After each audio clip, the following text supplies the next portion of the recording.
দর্শক বন্ধুরা, আজকে আমরা চলে আসছি পাবনার ঈশ্বরদীতে। আমার সামনে দাঁড়িয়ে রয়েছে বিশাল বড় একটি গরু। এই গরুটি নিয়ে কথা বলবো প্রান্তিক খামারের সাথে।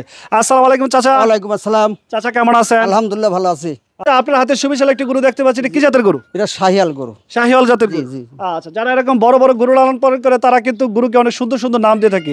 আপনার এই গরুটার কোনো নাম রয়েছে? নাম রয়েছে আচ্ছা, কি নাম রয়েছে? রাজা বাদশাহ। আচ্ছা, রাজা বাদশাহ নাম রাখার কারণটা কি? ইচ্ছায় চলনি রাজা বাদশার মতো। আচ্ছা, আমরা আপনার বাড়িতে এসে শুনলাম এই গরুটি আপনি একদম ছেলে সন্তানের মতো লালন পালন করে। এই বিষয়টা আসলে কতটুকু সত্য? একদম সত্য কথা। একদম সত্য। একদম সত্য কথা। আচ্ছা, এত আদর ভালোবাসা দিয়ে পালন করার কারণটা কি? কারণটা হচ্ছে একটা পশু, একে যত আদর করবো তত আমাদের খেয়াল রাখবে। আচ্ছা, এটা কয় দাঁতের গরু? এটা 6 দাঁত।